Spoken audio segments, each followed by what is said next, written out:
Thank you, Bill. I don't know about you guys, but he looks great in this purple jersey. How about it?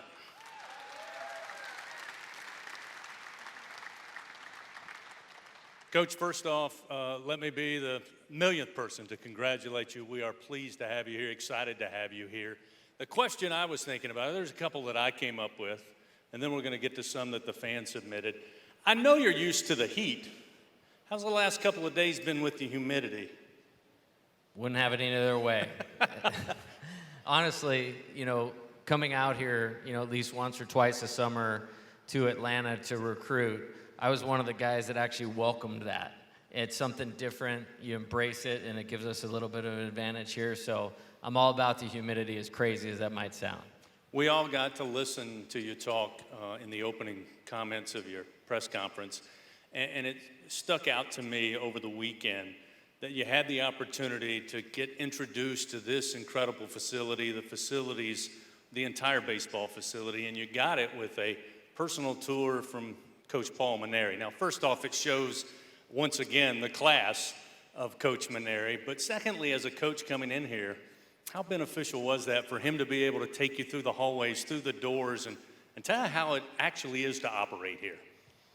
It was one of the best days of my life when we came over here yesterday and spending 6 hours together with Coach. A lot of it was business and moving the program forward in the direction that we all wanted to go.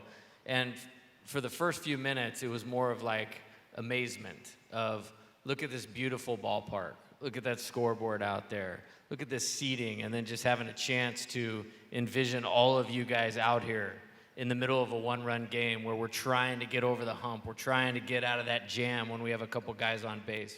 We're trying to push that run across, and that the energy that you guys fill the box with, for a second to sit there and think about what that's going to look like in February, March, April, May, and in June was pretty special. And so very grateful for the introduction to the best facility in college baseball, the handing off, if you will, of the responsibility of being the leader of LSU baseball. I couldn't ask for anybody better than Coach Mainieri. And again, this is LSU, but it's LSU because of Coach Burtman and Coach Mainieri. And that was very, very time well spent and very valuable for me yesterday, and a day I'll never forget. All right, I'm going to get to the questions that have been submitted, Coach, over the last 4 or 5 days. And I'm sure this doesn't come as a surprise to you. They came from all corners of the country: New York, California, Virginia, Florida, Tennessee, obviously here in Louisiana. And for those that are with us here at the box today, and for those that may be watching, please forgive me if I don't get to your question. There were hundreds of questions, and Coach has a lot to get started. Otherwise, we'd be here all night long. But we're going to start with Jules, Coach, who wrote in from Ridgeland, Mississippi. Do you plan to use your West Coast recruiting ties for LSU, and how do you go about doing that at the same time recruiting really here in the Southeast and across the country? It's a great question, and formulating that plan was really important in me actually coming here and having a blueprint to be able to execute so we can put the team on the field that I want to put on as the coach and the leader of the program, and that you guys can be incredibly proud of. So I think it's all about balance. You want to have a balanced team: left-handed hitters, left-handed pitchers, right-handed hitters, right-handed pitchers, speed, power, solid hitting skills. We want to be elite on defense in terms of run prevention. For me, where those guys come from can be all across the United States. And evaluating some teams that we played in the SEC this year, it was very unique. Our base is going to be right here. There's great players in the state of Louisiana. There's great players in the bordering states of Louisiana that we're going to fill this field with. And then if you know what, you need to go to California to get a shortstop. If you need to go to Las Vegas to get a left-handed pitcher, we're going to have the ability to do that with our ties. So you're going to see a very well-balanced team on the field, and where they come from, it's going to be from all over, but we're going to start right here at home. Billy wrote in, Coach, from Cottonport, Louisiana. I think he has a good question. When you have your program here at LSU where you want it to be and you're looking from out of the dugout there, explain to all of us, from an X's and O's standpoint, what type of team will we see on the diamond? Yeah, it's all phases of the game. First, and I said this in the press conference, I want teams to hate to play us. So I want them to feel what it's like playing the Tigers, where we're constantly pressing on them and creating pressure on them. I want it to be a team that you're extremely proud of when you fill this stadium. Like, you're eager to come to the ballpark on a Friday night after a long day of work because you know the effort and the execution that our team is going to play with. The execution in itself, in terms of the pitching staff that's going to throw strikes, low strikes, move the ball in and out, change speeds, and work at a fast tempo so that we can get back in the dugout to hit. On defense, okay, working as one unit, communicating as one unit, doing a great job of controlling the ball when we catch it, great job of throwing it. And then on offense, we want to continually put pressure on the pitcher, and that'll be determined by what type of players and team that we have. The pressure of, if the guy makes a mistake, it's going to get ripped, either in the gap or over the fence. If it is a ball, we are literally not going to swing at it. So when the next guy comes up and hits the ball on a line, now it's 2 runs instead of 1 run. So just a continual chain of quality at-bats, and in all phases of the game, really valuing winning and doing the things that it takes to move us in that direction. Coach, the next one may be the most important question. It comes from Jason, Nacogdoches, Texas. Wants to know what your favorite baseball movie is. Wow, that's a great one. For love of the game. There you go. It's a good question. Ignacio here in Baton Rouge, Coach, wanted to know your philosophy about the sacrifice bunt. If that's what's needed to win a 1-run game, we're going to use it. But I would prefer to hit a bunch of doubles with men on base and make it a 9-run game and get the back of the pitching staff in the game and saving the best guy for the next day. I don't know, but it sounds like they like what they hear, Coach.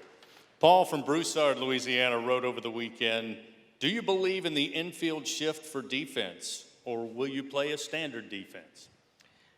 Yes, I want to collect outs. We want to be hard to get out when we're on offense, and we want to get outs quickly while we're on defense. And it is a very good thing if the player hits the ball exactly where you're standing. So what I will promise you guys is we will spend hours upon hours upon hours scouting our opponent so we know how to pitch them, we know how to play them, and they hit it where we're standing a lot.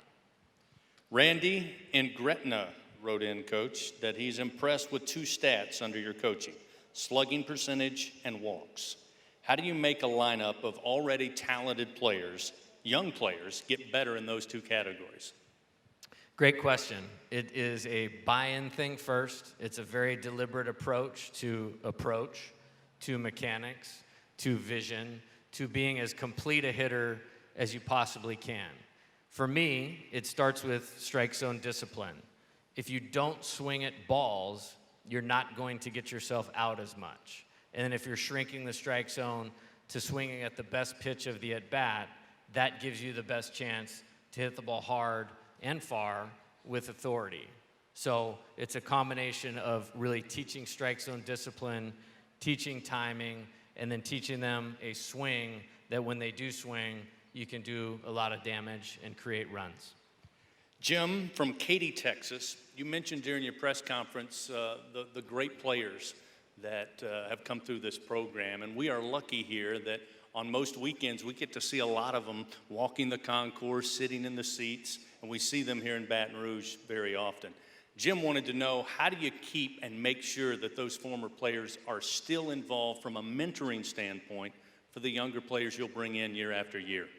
That's a great question, and I don't think there is any program in college baseball where there is as quality of alums that have done what the alums of LSU baseball have done in terms of being major league players, in terms of being successful people and men of high character. These players that have played out here are elite human beings. And so when you have such a positive example of a Ben McDonald, of an Eddie Furness, of a Warren Morris, of a Todd Walker, like you can point to that guy and look at, maybe for Todd Walker, our starting second baseman, and go like, you want to be like that guy as a player, you want to be like him as a person, and those guys are going to be around so they can touch it, they can feel it, and those are the guys that I want our players to aspire to be.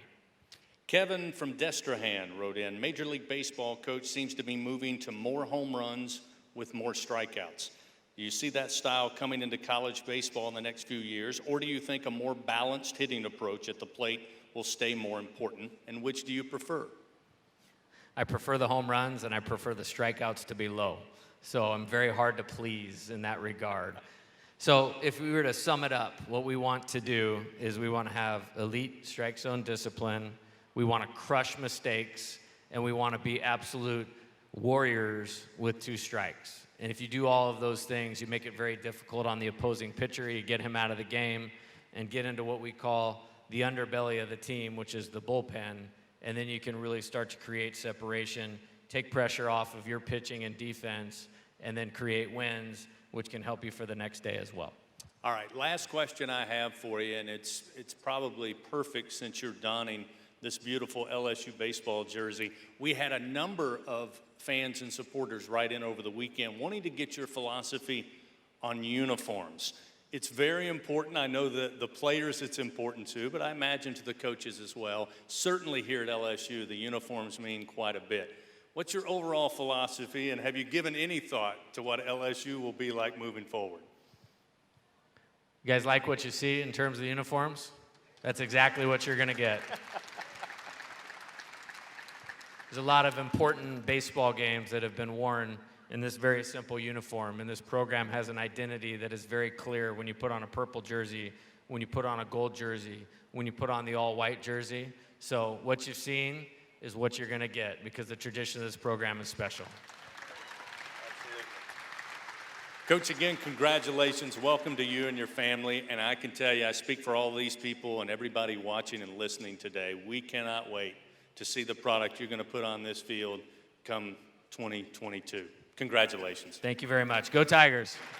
Coach Jay Johnson, everybody. Pleasure.